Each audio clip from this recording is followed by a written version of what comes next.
Krishna Krishna Hare Hare Hare Rama Hare Rama Rama Rama Hare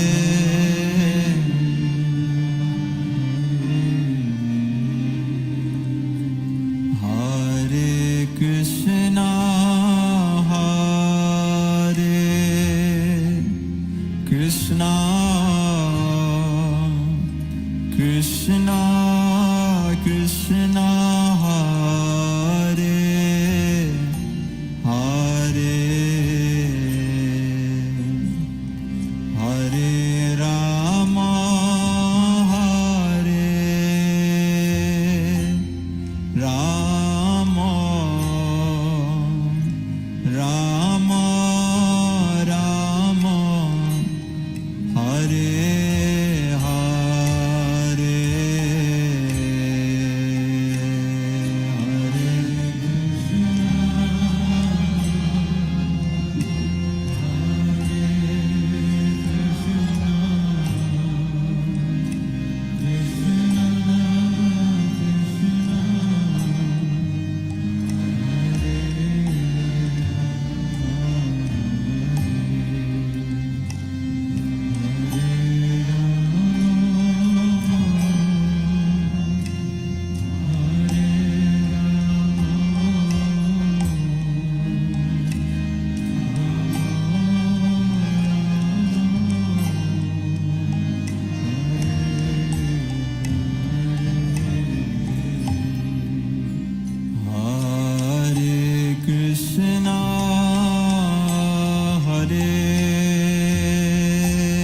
Krishna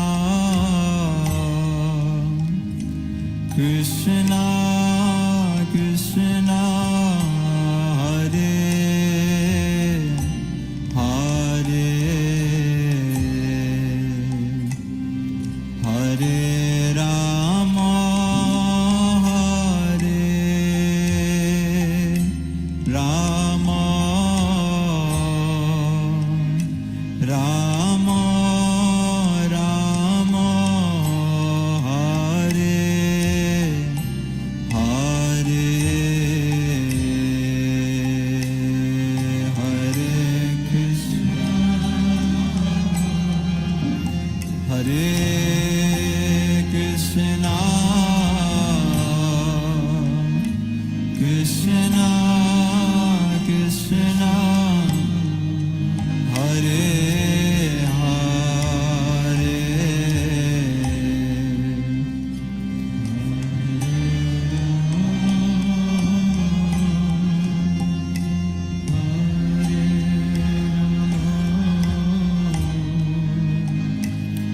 Rama Rama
Rama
Everyone, please sing.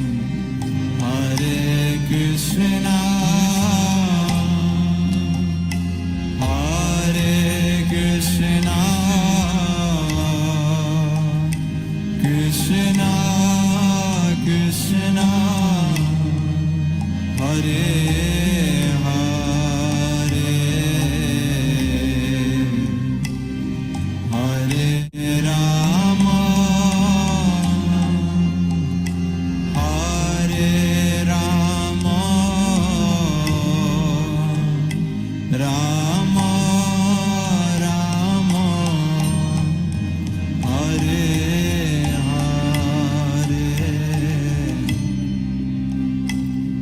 Hare Krishna, Hare Krishna, Krishna Krishna, Hare Hare, Hare Rama, Hare Rama, Rama Rama, Hare Hare,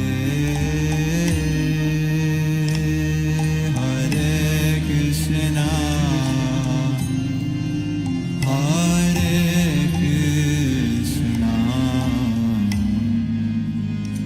Krishna Krishna, Hare Hare, Hare Rama, Hare Rama, Rama Rama, Hare Hare, Hare Krishna, Hare Krishna, Krishna Krishna, Hare Hare, Hare Rama, Hare Rama, Rama Rama, Hare Hare, Hare Krishna, Hare Krishna. With Squarespace, you can do more than just build. I'm just going to jump right in before the ad ruins the mood of the beautiful bhajans. Please accept my humble obeisances. All goes to Srila Prabhupada, how goes to His Holiness Chandramali Swami. Would like to welcome devotees to our Chaitanya Charitamrita class. We are going to be discussing from chapter 7, verse 5. And the chapter is entitled the Lord Chaitanya and His 5 features. And we're getting right into the 5 tattvas, nicely explained by Srila Vishwanath Chakravarti Thakur, and of course, translated by Srila Prabhupada. And today's class will be given by Sridevi Mataji. Sridevi, it is all yours. Please accept my humble obeisances. So goes to Prabhupada. Thank you very much, my dear Ansuya. Please accept my humble obeisances, dear devotees. All glories to Srila Prabhupada, all glories to our Gurudev, and all glories to Chaitanya Charitamrita. written by Krishnadas Kaviraj Goswami Maharaj and translated by Prabhupada for our transcendental pleasure.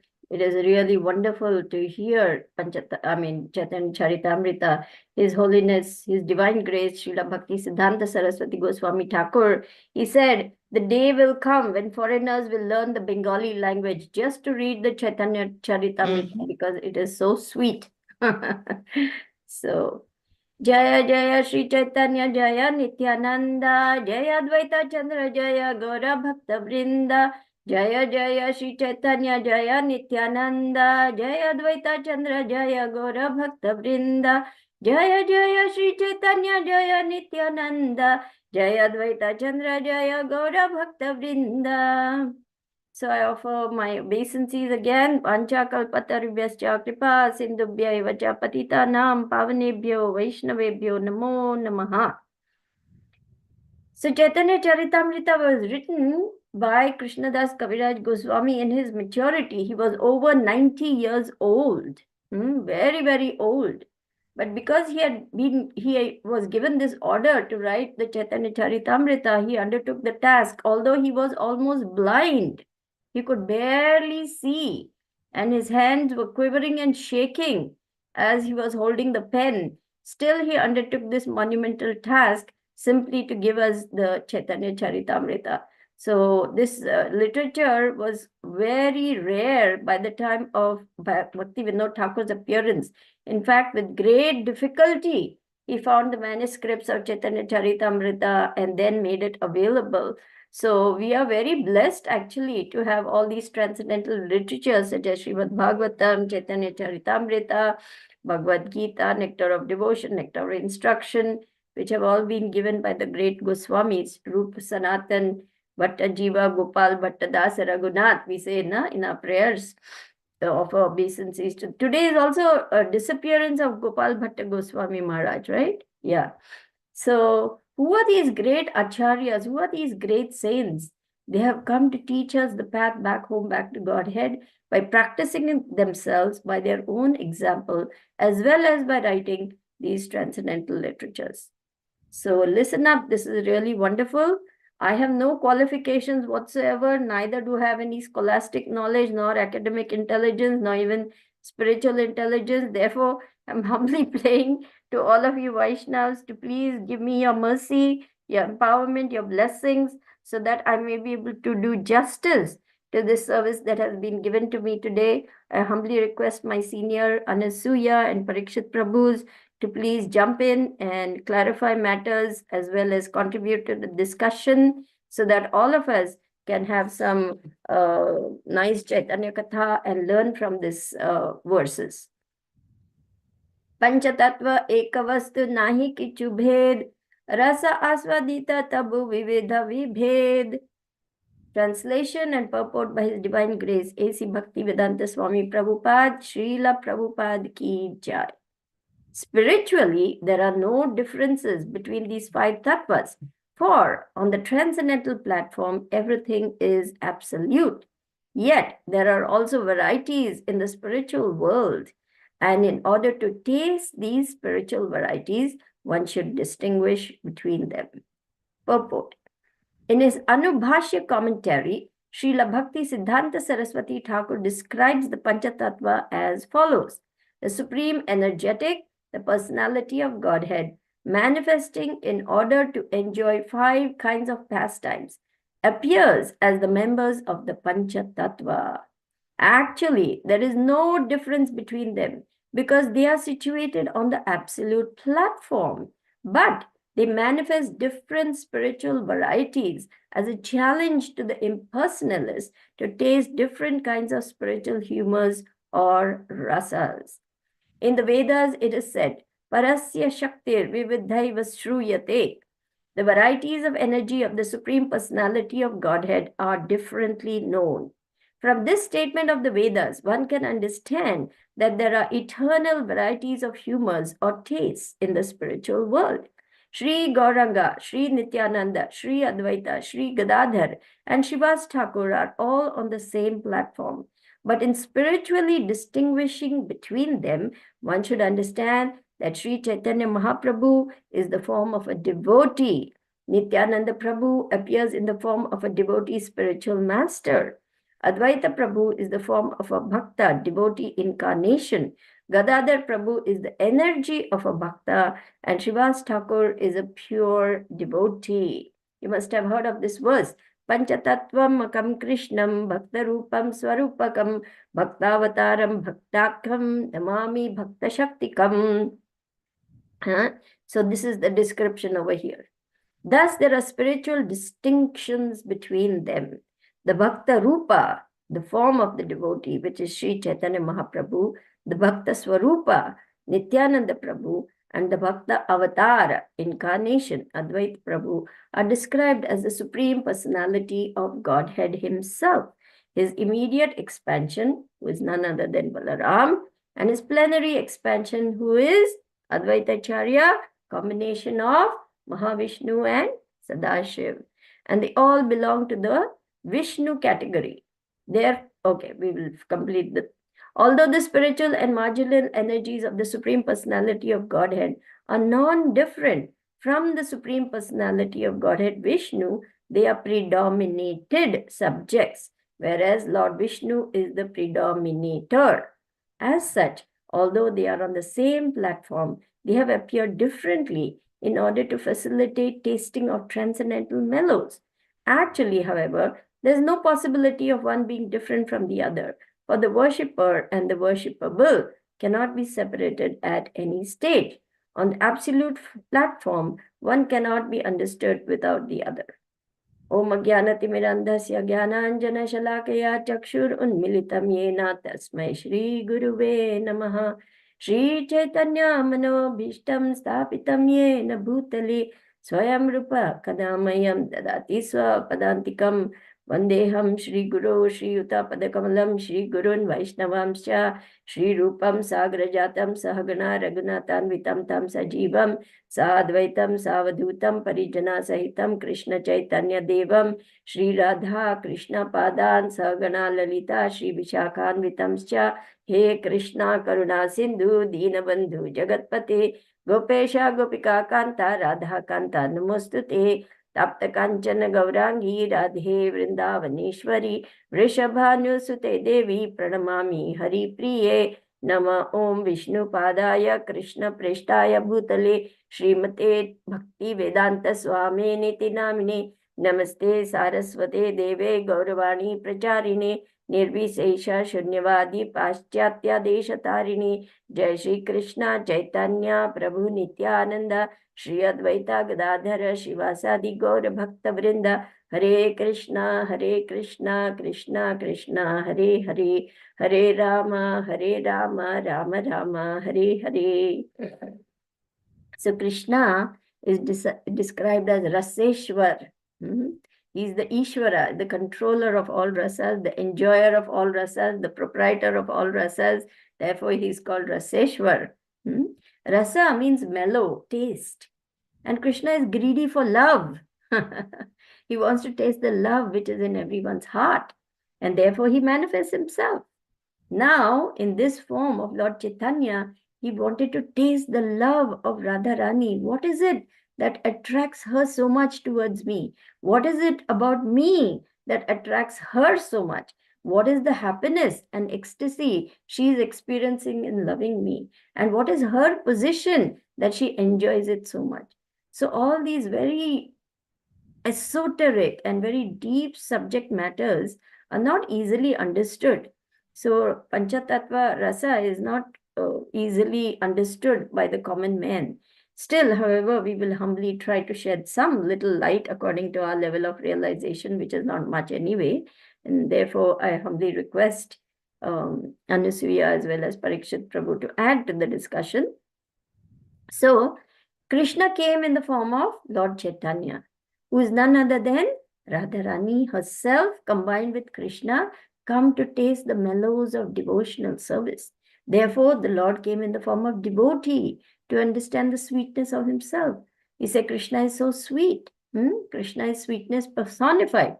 There is that beautiful song, Adhuram Madhuram, Hasitam Madhuram. What is that? There is a beautiful song describing Krishna's sweetness. Isn't it, Anusuya? Can we just go to those words in that beautiful song?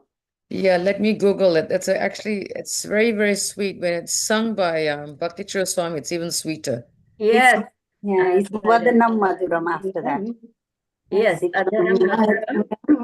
Vadanam Madhuram Madhuradipate Rasitam Madhuram. Yes, thank you.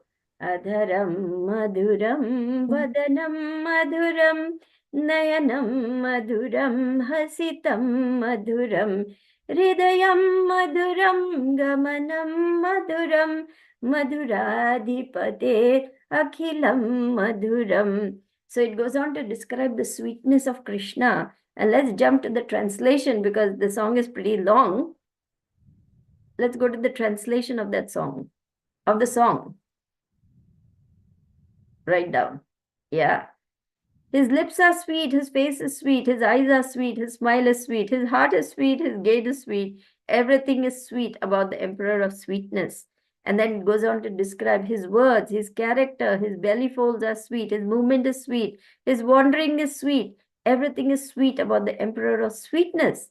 His flute is sweet, his foot dust is sweet, his hands are sweet, his feet are sweet, his dancing is sweet, his friendship is sweet. Everything is sweet about the Emperor of Sweetness.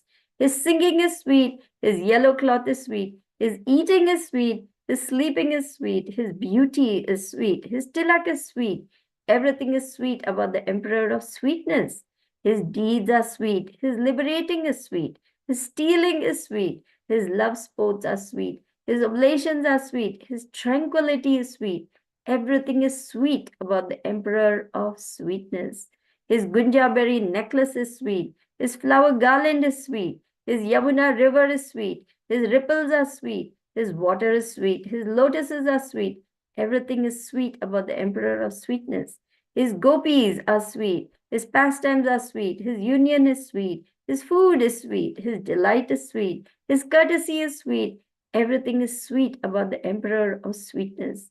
His gopas are sweet. His cows are sweet. His staff is sweet. His creation is sweet. His trampling is sweet. His fruitfulness is sweet. Everything is sweet about the Emperor of Sweetness. So Krishna is so sweet. And yet he is very hungry to taste the love that Radharani is feeling for him. Therefore, he comes in the form of Lord Chaitanya. Who is Lord Nityananda? He is none other than Balaram, Adi Guru. He teaches devotional service and he is experiencing the sweetness of loving and serving the Lord in all the 5 rasas. Madhurya ras as Ananga Manjari, Dasya ras as Lord Nityananda, Sakhya ras also as Lord Nityananda, Vatsalya ras as his elder brother, and what is the other one left? And Shantaras as all the various paraphernalia of Krishna. So he is experiencing a different kind of taste and different kind of love. Advaitacharya is the form of the Lord who is Mahavishnu and Sadashiv, and he is worshipping the Lord as an elder in this particular pastime because he was very old, about 120 years old, as compared to Lord Chaitanya, who was a mere boy when performing his pastime. So what was his mood? Loving servitorship. He is also very, very powerful. Therefore, sometimes you will see that all of these 3 have Tulsi Mala necklaces. So Mahavishnu and Sadashiv have combined and come in the form of Advaitacharya, and they taste, combined together as Advaita, a different kind of mood of loving servitorship. Who called Lord Chaitanya?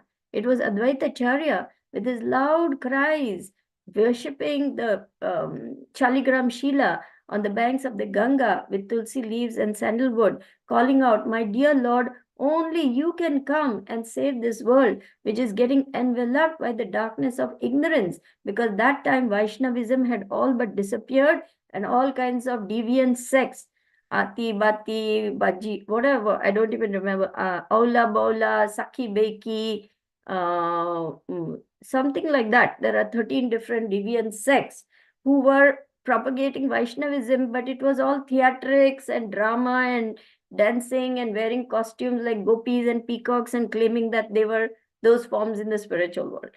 So at such a time, Advaita Acharya, seeing the miserable condition of the living entities, in fact, at that time, they were getting their dogs and cats married. This was how low the population had sunk into the darkness of ignorance, and all kinds of deviant philosophies were going wrong. So Advaita Acharya called out very loudly, "My dear Lord, only you can come and rectify the matters. Only you can come and straighten out what is happening now in Kali Yuga. It is time for you to inaugurate the Yuga Dharma, which is the Hare Krishna, Krishna Krishna, Hare Hare, Hare Rama, Rama Rama, Hare Hare. Only you can come and give this Harinam Sankirtan." So he called out to the Lord to come, and with his loud cries, Lord Chaitanya said, "I came down." Of course, those are the external reasons. And then, who is Gadadhar? Gadadhar is none other than Radharani herself. And in this particular form, as Gadadhar, he is very patient, he is very docile, he is very submissive. He pacifies Lord Chaitanya, because sometimes Lord Chaitanya goes mad. Where is Krishna? Where is Krishna? And once Lord Gadadhar said, my Lord, be pacified. Krishna is in your heart. The next thing, Lord Chaitanya, what he does, he tears at his heart with his fingernails, trying to tear open his chest to see Krishna. And immediately Gadadhar pacifies him and says, my Lord, please be patient, please be patient. And seeing how Lord Chaitanya calms down by Gadadhar's entreaties and his pacifying presence, Mother Sachi becomes very impressed. She says, my son, he is uncontrollable, but you, my dear Gadadhar, can pacify him very nicely. Therefore, you should always be with him. And this is Radharani's mood. She always wants to be with Krishna. But she's taken on a very docile, very submissive, very sweet, very soothing, very calming mood for Lord Chaitanya's pastime. And who is Srivas? He is none other than Narad Muni. Narad Muni is the pure devotee of the Lord. He is called the sage among the demigods. Deva Rishi Narad Muni. And he's always singing the glories of the Lord. Narada Muni Bhajaya Vina Radhika Ramana Name. He's always lost in the love of Shri Radha and Govinda. He's always singing the pastimes of the Lord, and he's always enchanting all three worlds because he's the celestial spaceman. He can travel wherever and whenever he likes, and he facilitates service to the Lord. He's the great spiritual master who has given spiritual knowledge and enlightenment to so many great sages and saints themselves. Valmiki, Dhruva Maharaj, then Prahlad Maharaj, whom he instructed in the womb, Mrigari the hunter, like this. So many pastimes are there where Narad Muni is teaching the path of devotional service, and he's one of the Mahajans, the 12 Mahajans, as we say. Swayambhu Narada Shambhu Kumara Kapila Manu Prahlad Janaka Bhishma Valir Vayasaki Vayam. So Narad Muni now in this form, he has come as Srivas, and he continues that same service to Lord Chaitanya by facilitating the nightly kirtans which were taking place in Shiva's Angan. Many of you must have been to Shiva's Angan when you have come to Mayapur, and that's where the nightly pastimes of the Lord took place. And Shivas was completely devoted to the Lord and did not want to disturb the Lord even when his own son died. When the women were wailing, he went inside and he told them, please don't disturb the Lord's ecstasy. The Lord is dancing. If you make any disturbance, I will jump into the Ganges and end my life. So you'll have two deaths on your hands now, your son and me. What do you want? So obviously, the ladies immediately muted themselves and, became very quiet so that Lord Chaitanya's ecstasy is not disturbed. But of course, Lord Chaitanya is all-knowing, and all know that pastime, where he stopped the kirtan and he said, there is some calamity which has happened. What has happened, Srivas? And Srivas answered, when you are there, my Lord, what calamity can happen? He says, no, something is wrong. So then he says, well, my son has died. Your son has died and you never said anything. So then the Lord goes up to the child and puts his large hand on the child's chest and says, child, where have you gone? Wake up. And then we know how the child speaks the philosophy, saying, where have you gone, leaving your mother and father? And then the little child speaks philosophy. Who is my real father? Who is my real mother? By your will, my Lord, I have left this body, gone on to another body. So like this. So many wonderful pastimes takes place. Why? Because the Lord wants to taste different rasas. And why shouldn't the Lord want to taste different rasas? He is unlimited. Therefore, he has made unlimited living beings also. Because you also have that same love that everyone else has, is just covered over. That's all. We are now trying to uncover through this process of Bhakti Yoga, Cheto Darpanam Arjanam, Bhava Mahadavagni Nirvapanam, Shreya Kairava Chandrika Vitranam, Vidyavadu Jivanam, Anandam Buddhivardhanam, Pratipadam Purnamrita Swadanam, Sarvatma Snapanam Param Vijayate Shri Krishna Sankirtanam. What does the Lord say in the very first verse of Chikshashtakam? Cleanse the mirror of the heart, because that's where the Lord is. That's where the repository of all love, all transcendental bliss is. So as we said in the beginning, Krishna is the reservoir of all pleasures. One of the first little books I came across was this particular booklet written by Srila Prabhupada, Krishna, the reservoir of pleasure.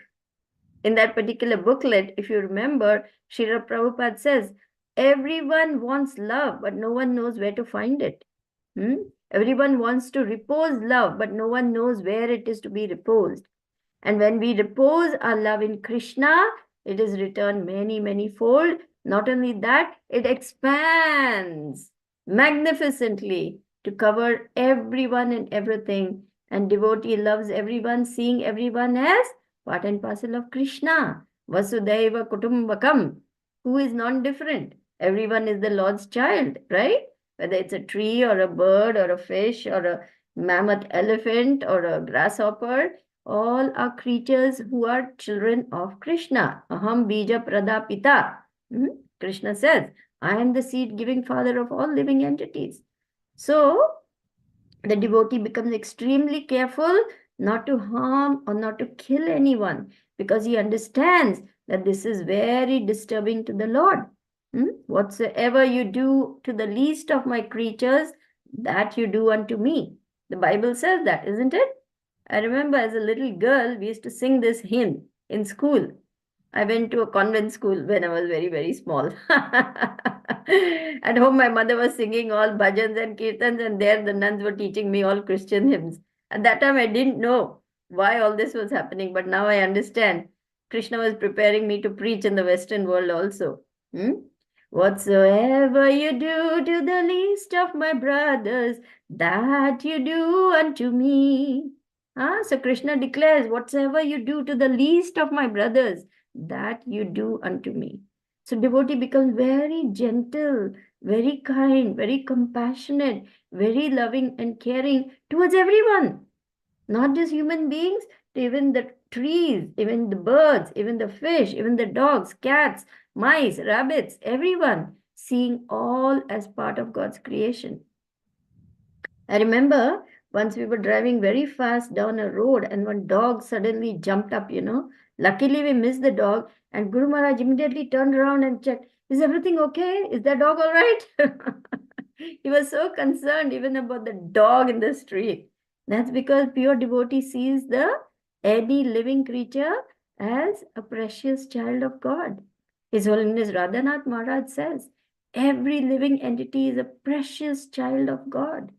So devotee comes to this understanding that all of creation is very dear to the Lord. And therefore he becomes peaceful and non-violent, understanding that these bodily designations are just that, just designations. Pandita Samadarshinaha.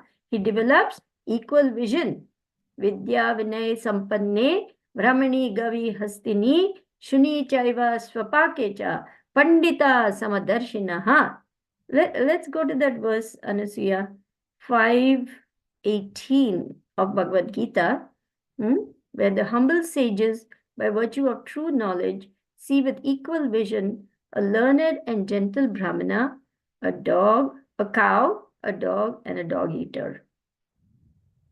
5:18, I believe. Yes, there we go. Yeah, that's exactly the verse we taught. And see, A Krishna conscious person does not make any distinction between species and caste. Therefore, there is no enmity. I may be from India, but if a Pakistani, so-called Pakistani devotee comes, I'm not going to jump up on him and say, why are you fighting with India? Why are you in war with India? Because we know this is all the play of the politicians. The other day, as I was coming through Washington, D.C., one of the yatras, one young person told me, I'm half Indian, I'm half Pakistani. Inside, I was having a good laugh. I said, I didn't ask him any questions because I didn't really want to go there. But he told me this himself. That means one of his parents is a Pakistani, one is an Indian. And what does it matter? It's the politicians and all these misguided people who are creating this Arab, Israel, India, Pakistan, India versus Sri Lanka, United Nations versus Russia, and Russia versus Ukraine. All this is on bodily platform. And devotee has nothing to do with all this nonsense because he sees everyone as a child of God. So therefore, he wants to give love to everyone. He wants to give everyone the chance to come closer to the real source of love and happiness, Radha Krishna. So, Panchatattva have come in 5 different features simply for the Lord to taste different rasas himself with each one of his devotees because each is playing the role of a devotee. Lord Nityananda, in this particular pastime, he becomes very intimate elder brother of Lord Chaitanya. And Lord Chaitanya offers him all respect as an elder brother. He offers all respects to Advaitacharya, being a very elderly Brahmana. Lord Chaitanya is always deferring to him, though Advaitacharya doesn't like it. He knows the Lord is the Lord, and he's always trying to praise and glorify the Lord. And what does Lord Chaitanya do? He covers his ears and says, Vishnu, Vishnu, Vishnu, I'm not God. Why is the Lord taking on this role of a devotee? Because he knows in this particular Kali Yuga, which is an age of quarrel and hypocrisy, there will be so many fake godmen, all claiming to be God. So he doesn't come as God. He is all opulent, just as powerful as Krishna, but he takes a very humble position, that of a devotee, to teach the path of devotional service. This is the Lord's very great desire, that everyone take up the path of devotional service, and therefore everyone else takes that same mood. You don't find Lord Nityananda taking offense, even when Jagai Madhai hit him. He's bleeding. And you know what Lord Nityananda says? My dear Jagai Madhai, do you think I will not give you love of God just because you have hit me? What a humble mood to take even when you have been hit in the head and your head is bleeding. Lord Nityananda is all powerful. He is Balaram. Remember? Just with one blade of grass thrown at Roma Harshana, he finished him. He can do anything. With his plow, he dragged the whole of Hastinapur because the Kauravas were so arrogant and insulted him, even though he had come as a peace messenger and he was going to drown the whole Hastinapur when the Kauravas came running and surrendered unto him. Lord Balaram is extremely powerful, extremely powerful. Yet he takes on the same mood of being a humble servant of Lord Chaitanya. And what does Lord Chaitanya say? My dear Lord Nityananda and Advaita and Shivas, all of you go and spread the glories of the holy name. So what does Lord Nityananda do? With a straw between his teeth, he goes and knocks on everyone's door and he says, my dear sir, please chant the name of Gauranga. Please take the name of Hari. Please chant the Hare Krishna Mahamantra. I beg of you. And then the suspicious householders would say, oh, look at these 2 thieves. They have come to just scout around to see what they can steal from us. How, thieves go first and do a sort of a scoping the place to see what they can steal. So these 2 thieves, let's beat them. This is the way people respond to the Lord in this age of Kali. And so they chase after them, and poor Lord Nityananda has to run away with Advaitacharya from that home. But when they don't listen, he rolls on the ground and he says, my dear Lord, please take the name of Govinda. Please take the name of Hari. Please take the name of Gauranga. Please, please worship my Lord Gauranga. Bhaja Gaurango, Kaho Gaurango, Lahu Gaurangera Naam Re, Je Jana Gauranga Bhaji, से होय हमारा प्राण रे भज गौरंगो कहो गौरंगो लहो गौरंगेरा नाम रे. And along with Lord Chaitanya, he's simply singing and dancing, lost in the ecstasy of pure love of Krishna. He's called Adbhuta. He's completely wild. Sometimes he does real weird things. He jumps into the lake filled with crocodiles. He goes running around naked. Sometimes he sucks at the breast of Malini, saying, I'm a baby, feed me. So all kinds of things Lord Nityananda does. He is lost in the ecstasy of love. But we cannot misunderstand that mood because we know he is simply in love with Lord Gauranga and he wants everyone to serve Lord Gauranga because Gauranga is so merciful. He is giving everything simply through this chanting of Hare Krishna, Krishna Krishna, Hare Hare, Hare Rama, Rama Rama, Hare Hare. Simply through this chanting of Hare Krishna Mahamantra, one can attain the highest perfection of life. Yes, this is true.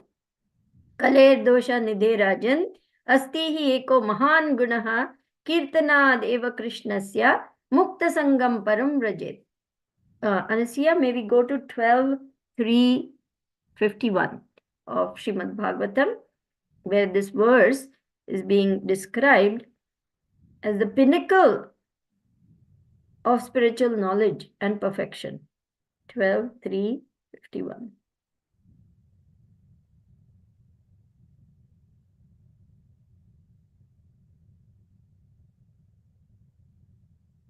There we go. My dear king, although Kali Yuga is an ocean of faults, there is still one good quality about this age. Simply by chanting the Hare Krishna Mahamantra, one can become free from material bondage and be promoted to the transcendental kingdom. See how powerful it is. Why? Because the Hare Krishna Mahamantra is non-different from Krishna. Here we go into the purport. After mentioning the innumerable faults of this age of Kali, Shukadev Goswami now mentions its one brilliant aspect. Just as one powerful king can kill innumerable thieves, one brilliant spiritual quality can destroy all the contamination of this age. It is impossible to overestimate the importance of chanting Hare Krishna, Krishna Krishna, Hare Hare, Hare Rama, Rama Rama, Hare Hare, especially in this fallen age. Therefore, the Panchatattva have come to spread the Harinam Sankirtan, to give this holy name everywhere, to plunder the storehouse of love of God. We will see further in this chapter how the Panchatattva have come to flood the whole world with this Krishna consciousness, with this Hare Krishna Mahamantra, with this Harinam Sankirtan, so that the love of God spreads everywhere like a great big tsunami wave and covers the whole world, envelops the whole world, so that the whole material world becomes the spiritual world.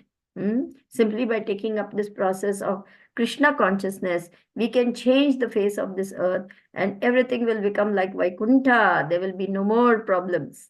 These are not my words. These are Prabhupada's words. He spoke these words in Australia. Madhudvisha Prabhu was there and you can see it on YouTube also. He's fanning Prabhupada and Prabhupada is saying these words at the end of a lecture. Okay, let's go back to the original verse.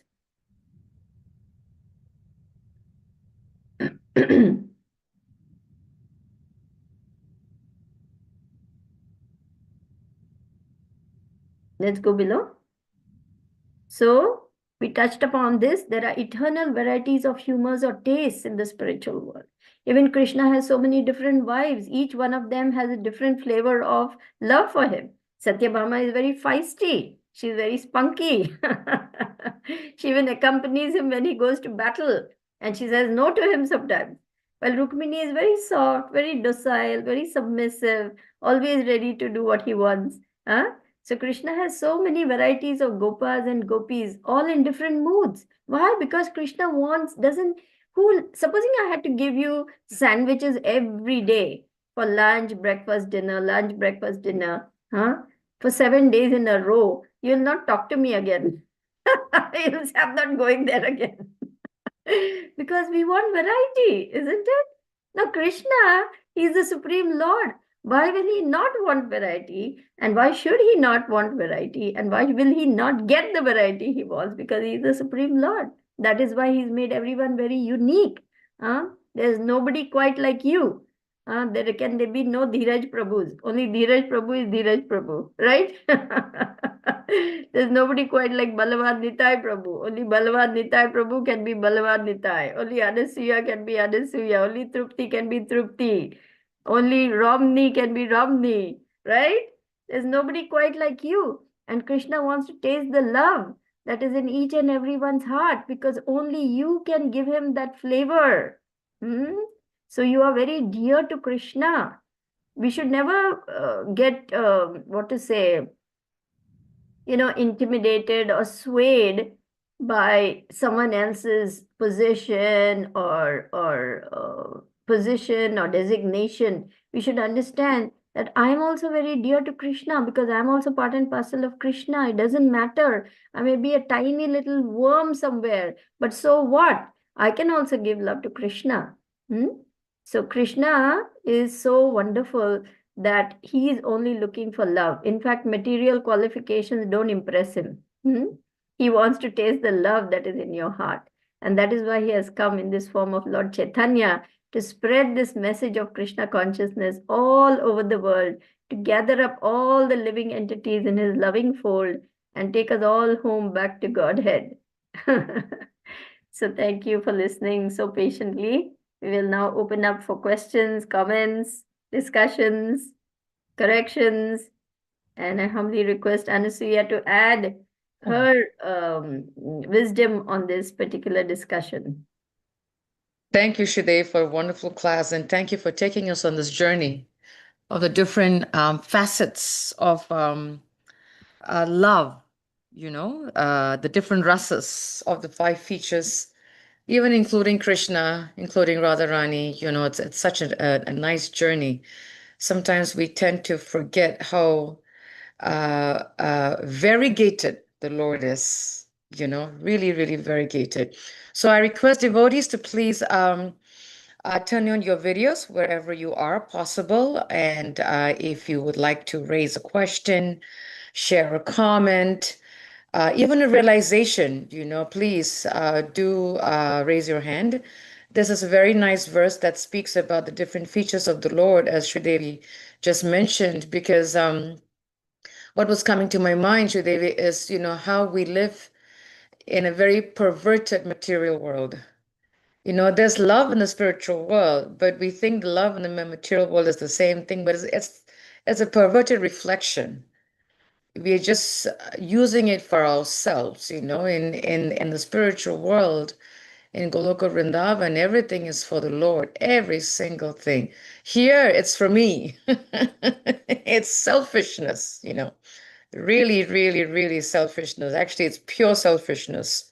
So it's such a nice feature. I was as you're speaking about, Radharani, and then you're talking about, there's no one, the same thing is not repeated. Like we've also been told that Radharani doesn't make the same prep twice when she cooks for the Lord. It's always different. It's full of variety. I remember in the old days in Gitanagri when I was living there in the early 90s. And at that time, I think those of you that have seen Gitanagri now, it's very embellished from what it was in the 90s. In the 90s, it was definitely the real farm community, like there was hardly anything. And I remember the only time that the only vegetables we could get was potatoes and cabbage. That's it. Remember, I don't know whether you remember, Sridevi, it was just potatoes and cabbage, potatoes and cabbage. That's it. And We polenta would all the time. Polenta. absolutely, For because everything they were the polenta. cheapest. Yeah, it was the cheapest, Cornmeal. Yes. Cornmeal upma for breakfast every day without Yeah, fail. actually, we won't even get dal. We would get the yellow split piece that you get from the grocery stores, not even dal per se. So I remember those of us that used to cook for the Raj Bhoga every day, for the different offerings. we had to make a variety of cabbage, cabbage, potatoes, cabbage, pakoras. Like we had to make variety because there's only cabbage and potatoes, you know. We, I mean, it was just hilarious. So I was remembering as you were speaking about how not the same thing is done twice, there's no duplicate, that the Lord started that pastimes, when Gita Nagari, potatoes and cabbage, that's all we had. We could only see paneer once a year for Janmashtami. That's it. Seriously.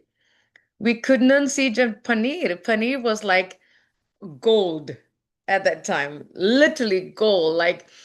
And like I remember even when we had eggplant, and I'm talking about not the Indian eggplant, I'm talking about the Italian domestic eggplant. And we get just one or two. We won't cook it for the feast. We'll cook for the evening offering. And we'll take like 1/4 of eggplant each day because that's all we had. So I was just thinking, how the Lord was already teaching us at that time how to make simple things with variety, because that is the beauty of the Lord. And the Lord really guides us to actually do that. Because, in fact, when you were reading this bhajan, Sridevi, Adaram Maduram, everything is sweet of the Lord. And then a question popped in my mind. And I said, Anasuya, if everything is so sweet, what's wrong with me? How come is it that I am not understanding that? Is because our love is not pure. Our love is not pure. And I was reading a very nice quote from Mahatma Prabhu yesterday, or day before. He's something, because I follow him and I follow his quotes every day. Many other sannyasis too and gurus. And one of his quotes said, "Our love is not pure because our heart is very covered up. It needs a lot of cleaning, lots and lots of cleaning." And that's why it's very difficult for me to see, like when Sridevi was reading, the translation of the Adram Madram, I said, where do I see the sweetness in the Lord? Because the love is not pure yet. There's a lot of work to do. And then when Sridevi concluded it with Shrimad Bhagavatam Canto 12, when Sukadev Goswami concluded that the only way is the chanting of the holy name, there's no other way. There is no other way, and we hear that a lot from Bhaktisiddhanta Maharaj, Kalau nasteva, nasteva, nasteva gatiranyata. There's no other way. There's only by the chanting of the holy name that it starts cleaning. It's like peeling an onion, it just keeps peeling and peeling. And until we get to the stage where we see everything as sweet. I mean, who would see the Lord's giving, I mean, like even when she was reading this thing about challenges being sweet, I'm like, how can we see the challenges being sweet? How can we see the challenge as mercy from the Lord? But it is sweet, it's because the Lord, when it has a lot of features, a lot of features, different rasas. Like I know many of you have seen that, the rasa between Chandramali Swami and Sri Devi is very different. He can, pull her leg, he can call her names, he can chastise her publicly because she can take it. How many, and it's a question to ask ourselves, how many of you can take it? Like when Maharaj was here Friday, Saturday, Sunday, and I went for the Friday program in Reading this past Friday, Maharaj gave me so much mercy. Naughty, very naughty mercy, very, very personal mercy. And I was hoping that nobody would see it because sometimes people can take it wrongly, and they'll say, my good, people can take it wrongly, but that is the rasa.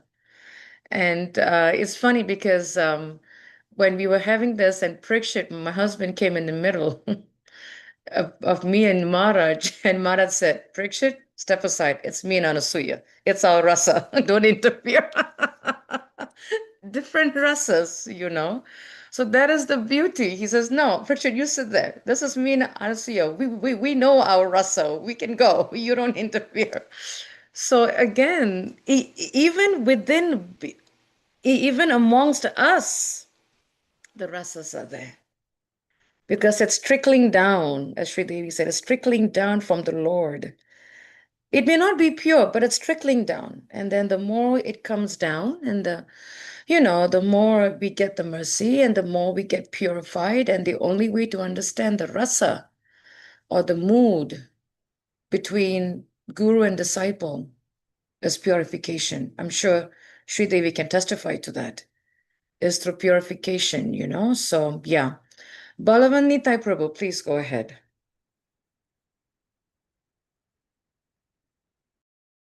Hare Krishna, everyone. My humble obeisances to the Vaishnavas. Jai Shri Prabhupada, Jai Shri Nityananda. I want to thank you, Sridevi Mataji, for another beautiful class. So much to think about and so much ground covered. I want to touch on something that seemed to come up in the last Mataji's commentary, as well as the talk today, was the notion of gentleness towards all of the Lord's creatures, all of them, gentleness towards the tree, gentleness towards all varieties of humans and what have you. I myself, human beings have phobias, sort of involuntary fears.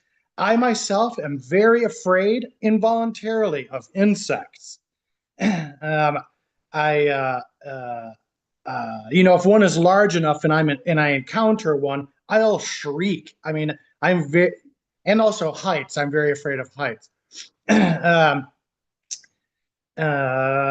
Is there within this, there are however many, millions of varieties of insects. I'm afraid of all of them. Is there a point at which in my Krishna consciousness could I purify the dust from my heart enough so that those loathsome creatures of this frightening material world could be anything other than frightening and loathsome to me? If I recognize Ishvara in their hearts enough or something like that. It might not be the sweetest discourse, but I'm super curious about, it's one thing to extend your gentleness to cats and cows, and it's another to, for termites. And I was just wondering your thoughts, Mataji. Thank you, Balwandita. Very nice question. We all have different kinds of phobias and fears, and fear of insects is one of them. Some people fear snakes and reptiles and so on. So yeah, it's like this. As we advance in our Krishna consciousness, we try. I'm not saying we are always successful. First and foremost, we must be very careful because insects and enemies is Adi Bhautika. Remember the third klesha? Just like Adhyatmika, you have Adi Bhautika and Adi Devika. So we don't say go and embrace that insect because it could be a scorpion and it could bite you because scorpions are envious by nature. So we must be very careful. We don't go and embrace the tiger and say, tiger, you're my fellow brother. Come, let me embrace you. We keep a healthy distance from the tiger. So one has to be careful because one is still living within this material body. That said, we don't have to feel they are loathsome or fear them because they are also creatures of God and they have also a purpose. Remember how the earthworm is supposed to be the friend of the farmer because he does certain things in the field which helps the farmer. In fact, we do that vermiculture just so that the soil becomes fertile. So every creature has a role to play. Every little critter has a role to play. And that little critter is a child of God. So if we try to see it that way, and guess what? That creature is more frightened of you than you can ever be frightened of it. Because it's so tiny, it's so small, it is terrified of you. You just come near a creature and it just runs away, crawls away because it's so frightened of being annihilated. And you can do that with one smash of your hand, you can finish off anything. So when we come to the understanding that every creature is a child of God and we develop a healthy respect, then for all life, all of God's creation, then we don't have to fear or feel, something is loathsome or, and then remember, Krishna incarnates in all species of life. He comes in the ant world, he comes in the cockroach world, he comes in the fish world, he comes in every species of life. Krishna incarnates in order to attract that species towards him, believe it or not. This is Shastra, I'm not making it up. So that little cockroach which is going, you never know, it could be Krishna. So why should we harbor animosity or hatred or fear towards a little creature which is like many million times smaller, 100 times at least smaller than us, and is just living in fear of its life? We actually feel compassion because that little creature is living every moment in fear that the cat will come and swallow it, or some other creature will swallow it. Because remember the law of the jungle, the smaller creature is preyed on by the bigger creature. So it has a very pathetic existence, and it has got a long ways to go before it reaches the human form of life. So Prabhupada would say, chant to the poor creature, chant Hare Krishna to that poor creature. And sometimes would say, take it out into the garden where it will get something to eat. Poor thing, otherwise it will die. So he showed so much compassion even for a little insect. So when we start meditating on these pastimes of Prabhupada and understanding the philosophy, little by little by little, we will find our fear vanishing and our compassion awakening for that creature. We'll be more at peace then when we see an insect.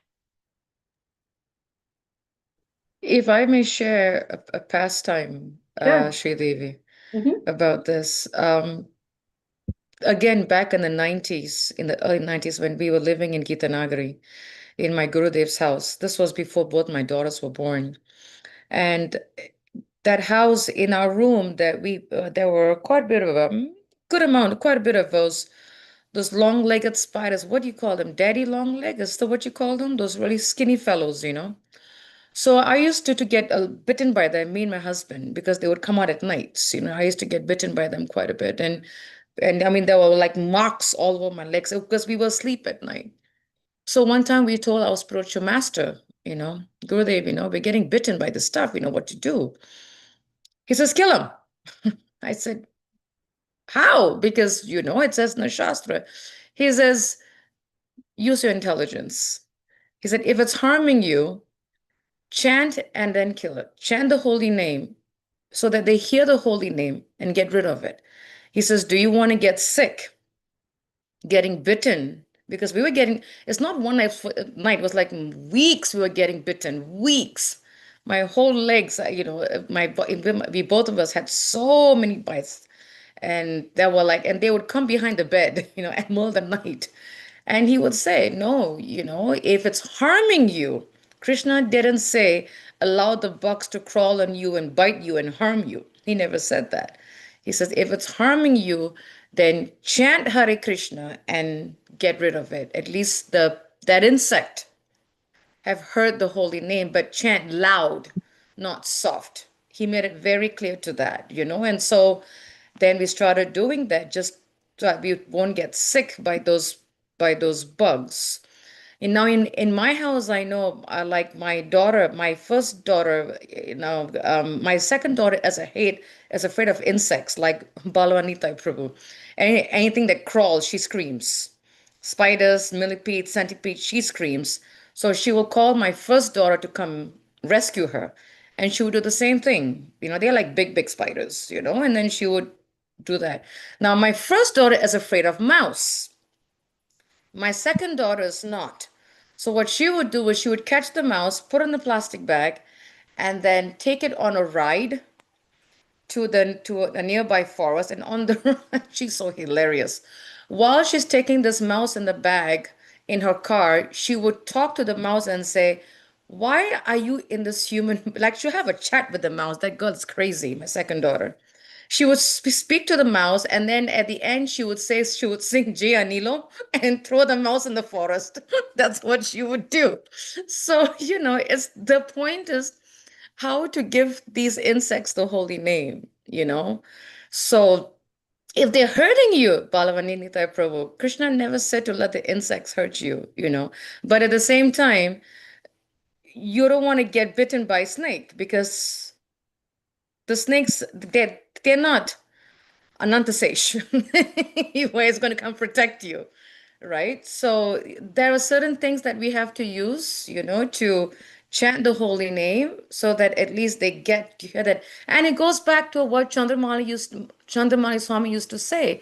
That's why we do Harinam, so that all those insects and the living entities out there, they get to hear the holy name at least once because their lives, what's the word, lifespan, is very short compared to humans. So they will die, but at least they've heard the holy name. So, just wanted to share those two things that I was taught by my spiritual master when we were bitten by spiders like crazy. Hope that Uh, helped, Prabhu. Thank you. Certainly clears it up. It just, it also reminds me, though, this whole conversation reminds me of Vasudeva the leper that, Yes. you know, would take, when bugs would fall out of his leprosy wounds, he would pick them back up and put them into his. And so at some level of purification, even such a consciousness as that is possible. And so Yeah. Yeah. thank you so much for your thoughts, Mataji's. I appreciate it. Thank you. Hare Krishna. Silpesh Prabhu, please go ahead. Hare Krishna, dear Sridevi Mataji. Please accept my humble obeisances. All glories to Srila Prabhupada, all glories to Guru Maharaj, all glories to the assembled devotees. Welcome to London. Thank you so much, Shilpesh Prabhu. Please accept mine. All glories to Prabhupada, all glories to Gurudev. I'm also very happy to be with all of you. Looking forward to meeting everyone. Definitely looking forward to your association. Yeah, it's mostly a realization, I think, like what we talked about, how Krishna wants to experience all these rasas. And in Srila Prabhupada's movement, everybody is welcome. Every single type of person in the world is welcome. And I've met so many wonderful devotees that I would never have met in my life otherwise. And maybe in the beginning stage, sometimes you have to tolerate people because you don't understand. But now I'm beginning to see, yeah, Krishna's in everyone's heart and we all love each other one way or another. And it's just wonderful, this movement. I'm thinking, how many more wonderful devotees are we going to meet? What's round the corner next? And yeah, it's just a wonderful, wonderful movement. I appreciate Prabhupada has created for all of us. Mm-hmm. Yeah, true. It is really, the best thing, sometimes we say the best thing that happened to me was da da da. This is the best thing that's happening to the world. This Krishna consciousness movement is the best thing that it's a matchless gift that Srila Prabhupada has come to give to the world. And there cannot be anything better than this, Prabhu. What can be better than this? Did you hear that YouTube video where Oprah Winfrey is talking about how India is changing the world? Yeah. She's not directly saying it, but it's the Hare Krishna Mahamantra that she's talking about, the song that everyone is humming, and how India is changing, things very quietly but surely, and such a beautiful explanation she is giving. But this is the Hare Krishna Mahamantra, and this is the Hare Krishna movement which is changing the world, for sure. I remember Chandramani Swami making a comment in one of his classes that he said that in order, that he says the more we do Harinam and we chant the holy name and go outside, the more it's going to put the fall down of Kali Yuga, like push back a little bit. Mm-hmm. So that's the power of the holy name. And that's another reason why it's called Maha Mantra. Mm-hmm. There is no other mantras in any Hindu religion that has the word Maha in front, except the Maha Mantra, because that's the greatest of the greatest. In fact, even Sridevi, when you read the last, with the concluding verse in in Bhagavatam, Krishna, 12th canto, what does Sukadev Goswami say? The holy name. There's Yes. nothing better than that, you know. Mhm. But I remember Chandamai Swami saying that. In fact, Silprish Prabhu, one time, my husband went to my spiritual master. This was a big, but years back, of course, prior to 2000. Um, he had a challenge with one of our God brothers, and he told him, Gurudev, when you come to devotional life, you can't choose your friends. You're stuck with them. He says, yup, that's the beauty. He says, in the material world, you can choose your friends and do delete, ignore, delete, addition, delete, and you can just ignore them. But in Krishna consciousness, you have no choice but to make friends because as the purification process. And then at the end, you learn lessons from each relationship, which helps to make one's own Krishna consciousness life more we learn from it. Like for me, I know when I look back 25, 30 years prior, concerns of issues that I had with a particular devotee, we were butting heads like cats and dogs. But now I see, oh Krishna, now I know why you did that. Mm. It's for me. Now it may not, I don't know whether it's for the other person, but it's definitely for me. It's for my purification, it's for my growth, it's for my learning. And then this is how I learn. And then I learn how to deal with that relationship and how to maintain the boundaries. It's learning from me, because I think sometimes what happens is that when we get into the friendship we expect the other person to change. That happens in the material world. But in Krishna consciousness it's not really, it's for me to change. And that's the beauty of it. Like when Marge was giving a class at my house on Saturday, he says, you will only find United Nations in the Hare Krishna movement. Yes, yes, That's what he said. absolutely. You won't find it in the United Nations of the material world. You'll find it in the Hare Krishna movement.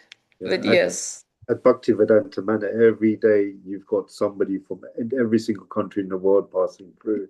It's just amazing. And if you remember Sridevi Mataji, we had exactly that conversation about relationships outside Prabhupada's room. Yes. Me and my wife went through all these things with devotees like you're talking about, Anasuya Mataji, and it hurt us, but it made us grow as well as people. It purified us. So that's Yes. absolutely true. Absolutely true. Thank you. Everyone. And then when you come together, you just cry tears of love together, Mm. Yeah.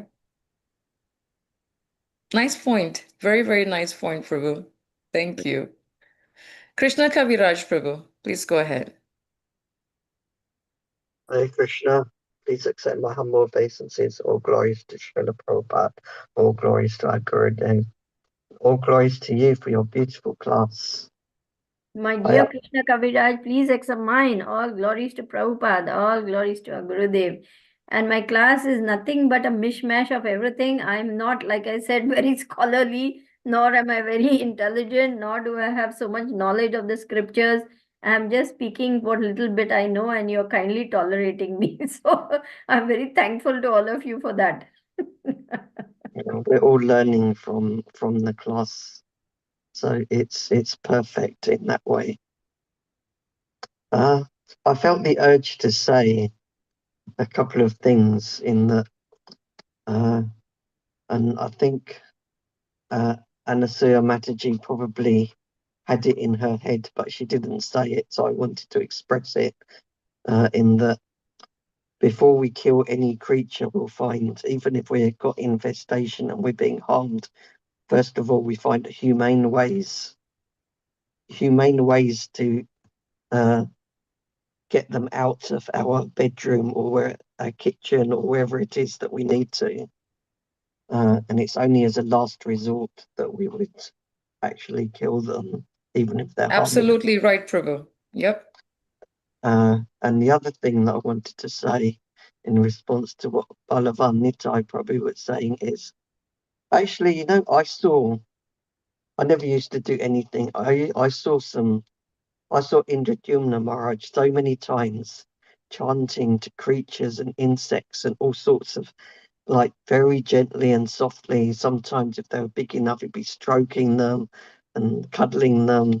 And then I saw there's something brilliant and so amazing in that I started to copy.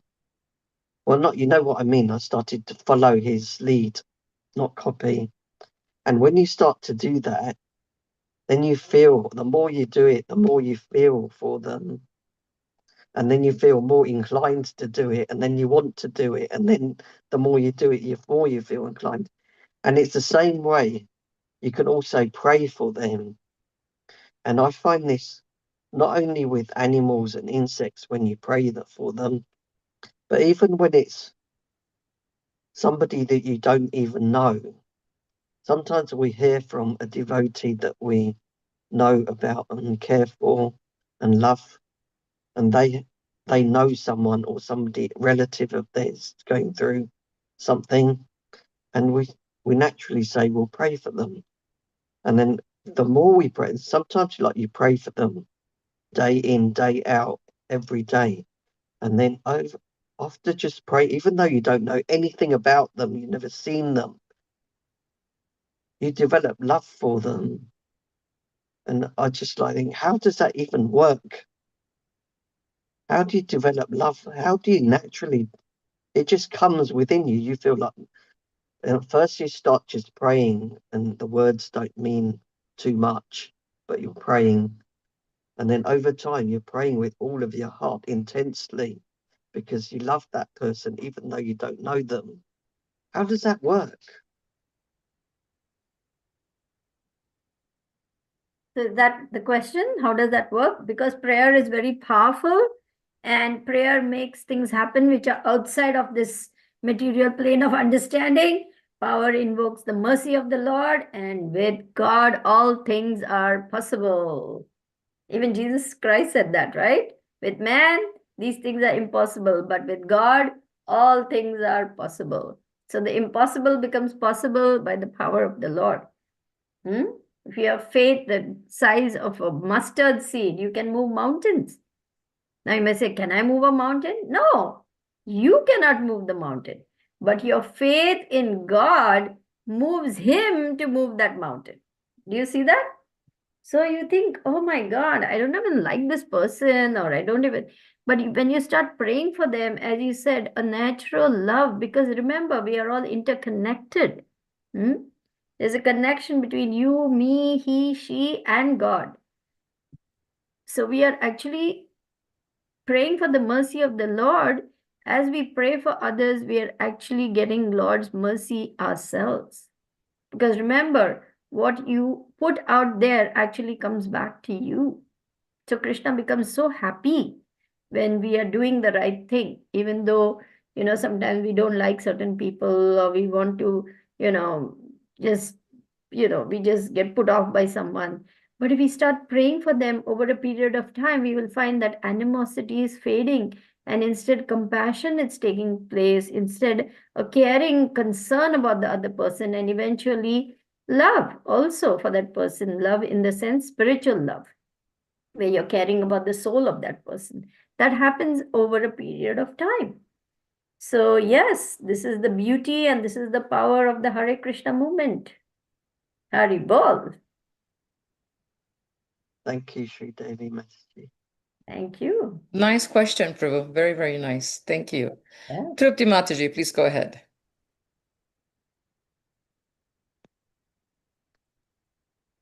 Hari Bol, Hare Krishna to all dear devotees, all glories to Srila Prabhupada. Oh, my humble obeisances to Guru Maharaj and to all Vaishnavas. Welcome to London, Sridevi Mataji. Can't wait to see you in person soon. But I'll see you on our community platform in a morning meditation tomorrow morning. Thank you for accepting the invitation. Yes, what a wonderful class, especially about all these rasa, all this mellow, and all these devotions of devotees, and the serving the Lord. You ticked all the subjects of the devotion to the bhakti, and how we can perform it, how can we master it, and all that. And I especially like the love we don't understand, we didn't understand until now, we still don't understand about our love in material world and the spiritual world, and the how big, the huge the difference is. And only through the bhakti we can understand that. And also I like to say about this, we're talking about insects and all that. So yeah, and about speaking to Harinam, I before I joined Krishna consciousness, I used to do it as well. But after joining Krishna consciousness, I always, when I find a dead bird or a dead fox, even one time I was going into Bhaktivedanta Manor and I passed a security on my way out, and I saw a dead bird on the road. So I always keep newspapers and carrier bags in my car boot, and I stop the car safely somewhere. I pick that and I bury them somewhere or push them somewhere, and I chant Mahamantra loudly to them. And it happens to me quite a lot. And I keep thinking that why they all come in my path? Is it because they're looking for devotee to come and chant this name to them? Can you please explain this to me? I'm always wondering, why am I finding so many dead animals and dead birds, and fox and rabbit and things like that on my way? Obviously, I stop the car, I put hazard light on safely, and I remove them.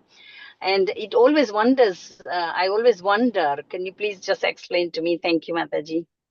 Maybe Krishna is sending them all your way because you have such a compassionate heart and you will chant to them. And the Lord wants that their next birth will be devotees. So he's arranging for you to do the seva to that soul, which has maybe just left that body and is still hovering, or something that I cannot explain. Otherwise, why would it be something that is coming your way? Maybe Krishna likes the service that you're doing.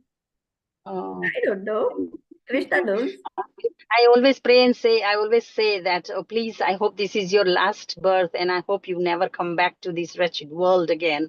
And Pray for me like that, Trupti. I need some prayers too. I always said that, please, if you do come back, I hope you go to any devotee's house, or even as a pet, or whoever, whatever form you take, you go to devotee and finish your bhakti there, and then you fulfill all your desires to get Harinam, and just don't come back to this circle of birth and death. And but yes, it always baffled me that why they all when I mentioned this to somebody else, and they said, you are mad keeping this newspaper and bags and picking them up from the road and putting them on the side. I said, how would you like it to be run over on the road? Would you not? How can you? He had life, or she had life, whatever it was, he had life in them. And anything has a life, it's God's, isn't it? He said God's form in it. It's got its soul in it. So, if you are a devotee of any faith or anything, you must feel that there's something passing, and you must not let it pass like that.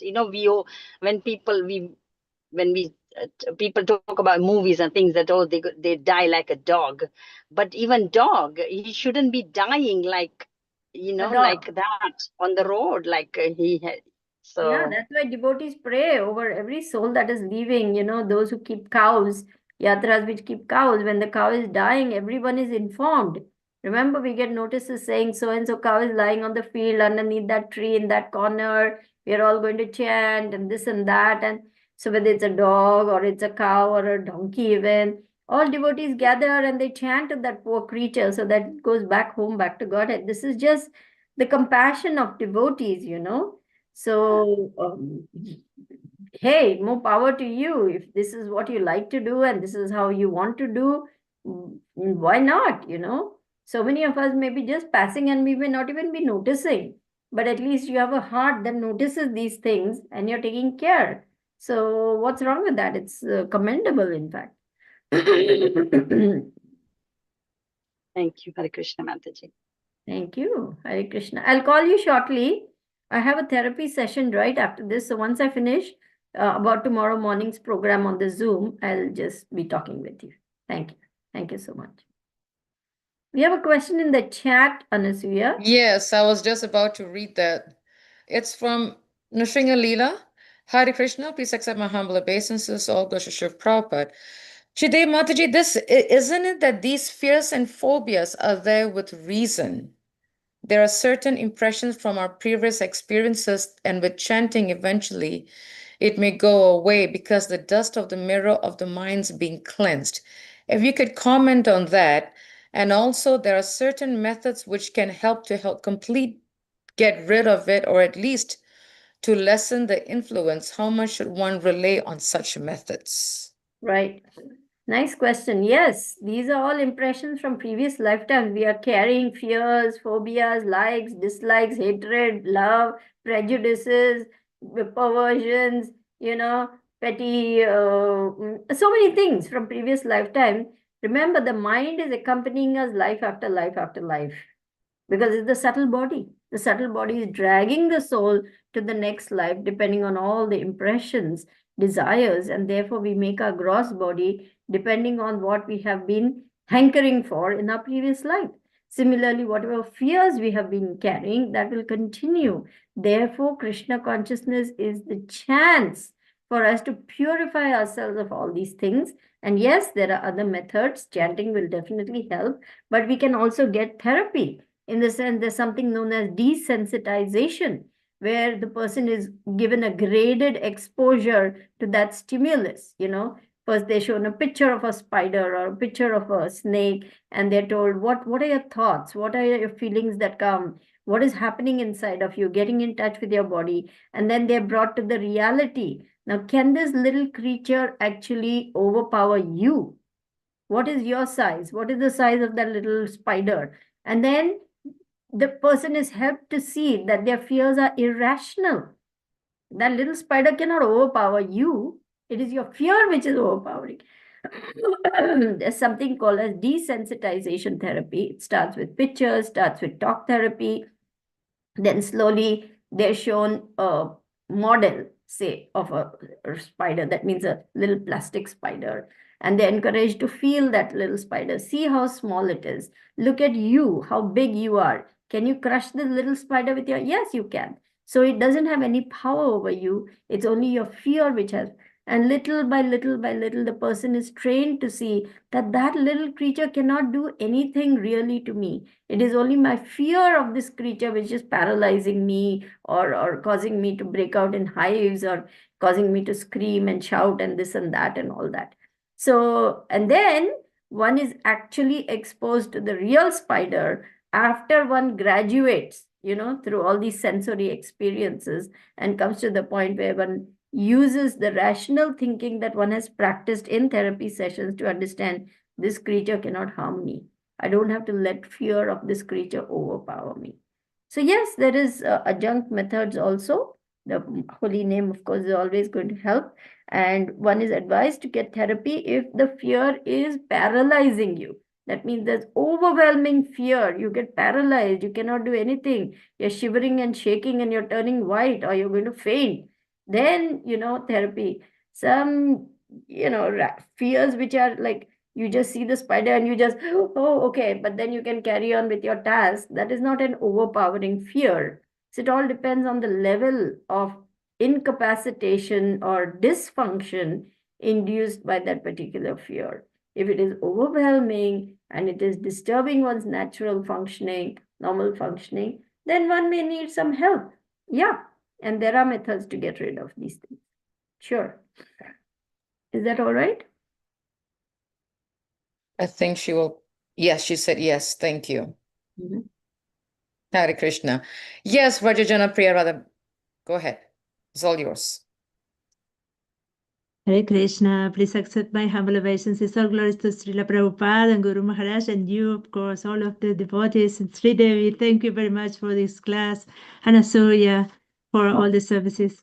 Always, Please accept thank you. mine, Rajajana Priya. All glories to Prabhupada, all glories to Gurudev, and all glories to the wonderful Vaishnavas without whom we cannot live. Thank you very much. My question is about chanting of the holy names.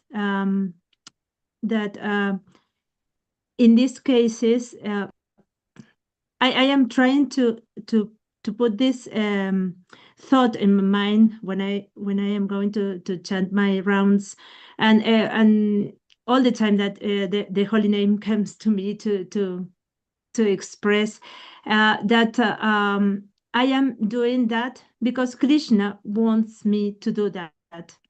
I think in that mode, my mind can stop, telling me things about what I am doing, for what reasons and everything. And in this case, when we chant the holy name, because we are afraid of something, it's not offensive. That is the thing that I need clarification. Offensive in what sense? I don't understand. What's your question completely? Because it's something like if we are looking for some benefit while chanting the holy name in that way. Mm-hmm. Is that wrong? Is that what you're asking? If it's offensive or if you can tell me something about that, because I need clarification. Well, definitely we are trying to connect with Krishna. It's like the call of a child for the mother. Prabhupada says that we are roasting here in this material world. We're suffering from all the different kleshas. So when we are connecting, we're trying to connect through Krishna. It's like calling out to Krishna, Krishna, please help me, please accept me, please allow me to engage in your service. Please help me to disentangle myself from all these other things which are just causing me to forget who I am. I'm your eternal servitor. Yet somehow or the other, I've fallen into this ocean of birth and death. Please pick me up from this ocean of birth and death and place me as one of the atoms of dust at your lotus feet. Isn't Lord Chaitanya singing that? Isn't Lord Chaitanya praying like that? So, of course, we are trying for some benefit, but we are not trying for material benefit. We're trying for spiritual benefit, which is our natural position. It is natural. It is natural for the soul to serve Krishna. That's our nature. We cannot divorce our nature from who we are. The nature of the soul is to love, to give service, to engage in Krishna's service.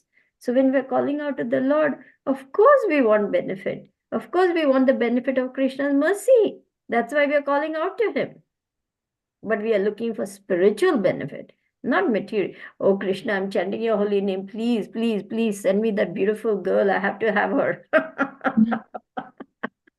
Please, please let me have that Rolls Royce. I'm telling you, I promise you, Krishna, it's for your service. I swear it's for your service. I want that Rolls Royce so that I can impress the life members and I can make more life members. So like that, the mind will constantly fool us, into wanting material things under the guise of spirituality. So we have to be careful. And that's why we need mentors. That's why we need friends. That's why we need guides in Krishna consciousness, because the mind is a rascal. It'll conjure up all kinds of things, under the guise of, devotional service also. In fact, even through devotional service, Guru Maharaj, has spoken of this. And I was also thinking to myself that sometimes our subtle anarthas will come into play. Oh, through devotional service, I will get name, I will get fame, I will get profit, I will get adoration, I will get distinction. This is subtle sex desire. So we must be very careful of even this. Very careful. Remember, spiritual life, razor's edge. Razor's edge. So one has to be so careful to keep the purity, to keep the focus, and to constantly weed out the anarthas as they appear. Otherwise, we'll miss out. We'll miss out on the real prize, which is Krishna Prem. We'll get sidetracked and we will lose our way in the forest.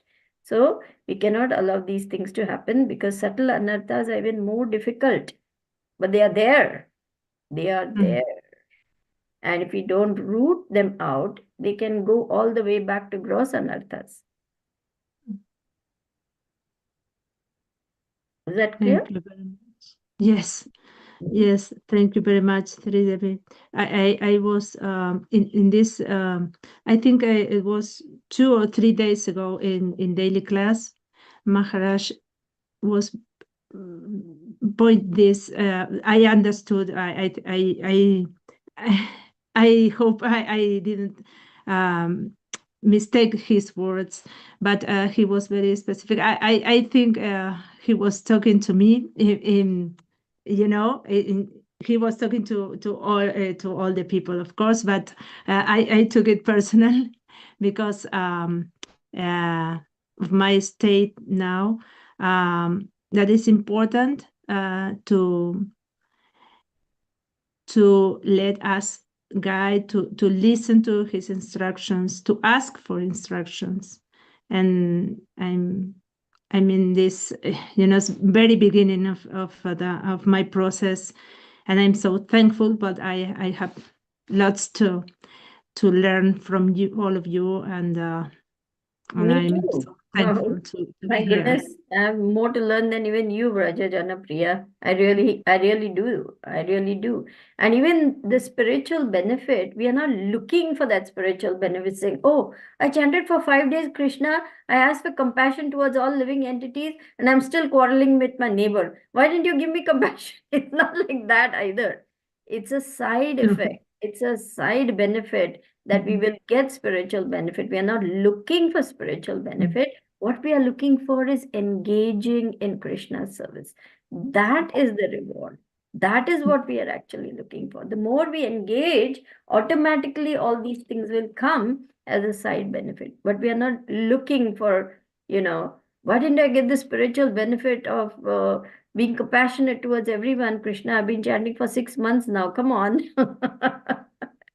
Not like that. It will happen eventually. But we must look for engagement. That is what we are looking for through this chanting of Mahamantra. Please engage me in your service. Thank you very much. Thank you very much.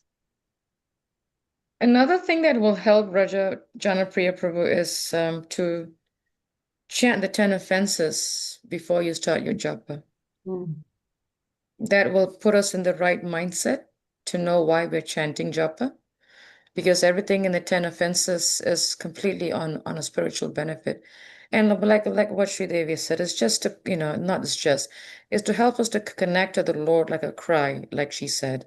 But sometimes the mind goes, I'm chanting this, whatever.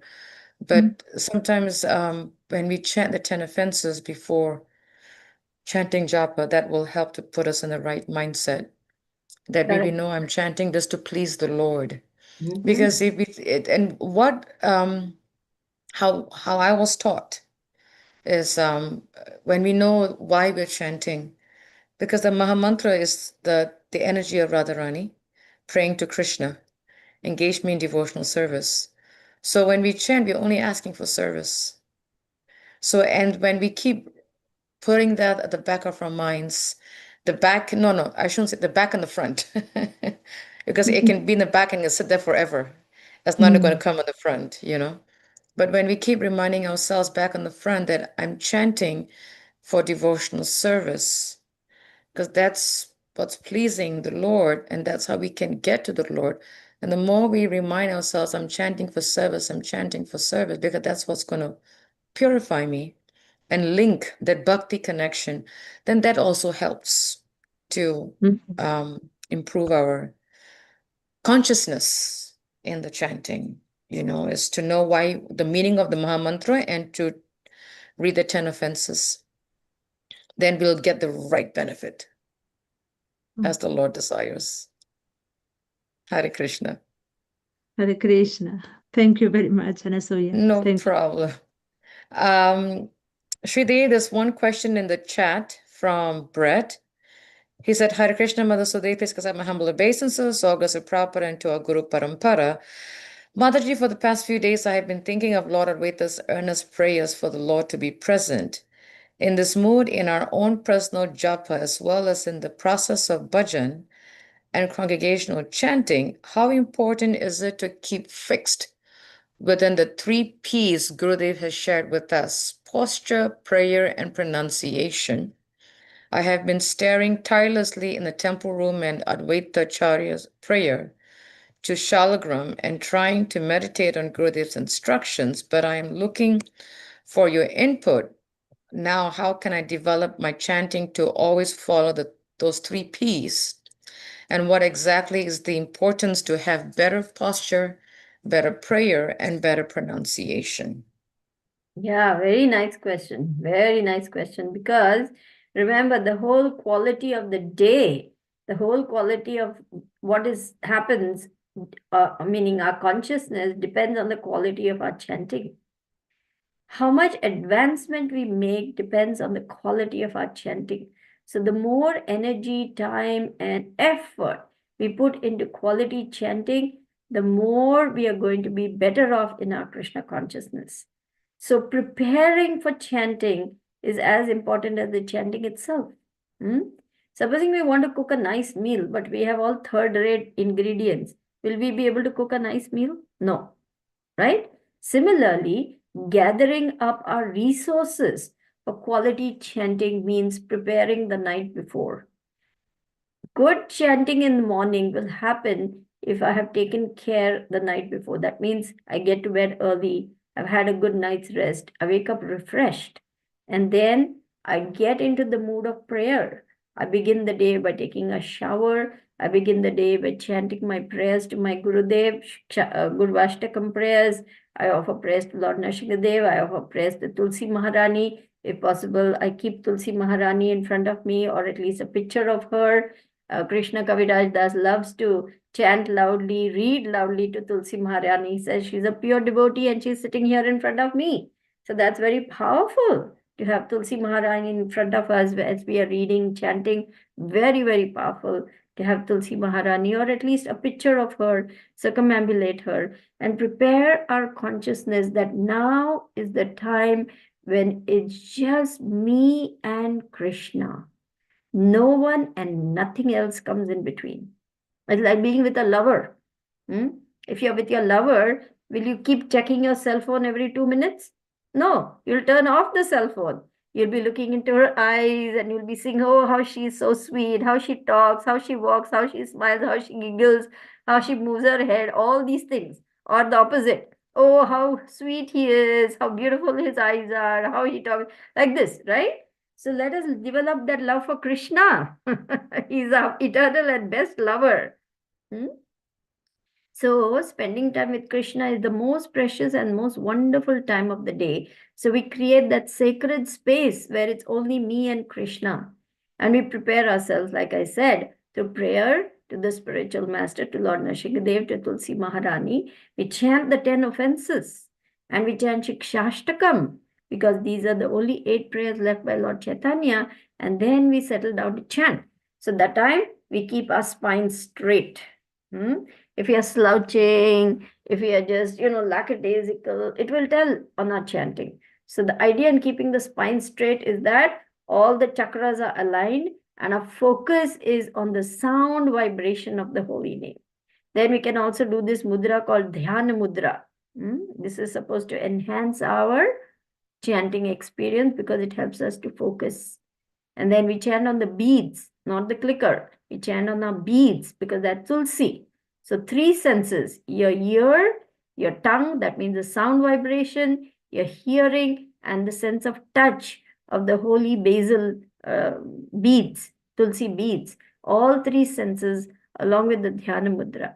Guru Maharaj has also told that before you do chanting, you can do some pranayam also. You can still the mind through deep breathing, and he recommends the Brahmari, the humming bee pranayam. You must be knowing it. You close the ears with this thumb, and then you cover your eyes, your forehead like this. You take in a deep breath and you make this humming sound.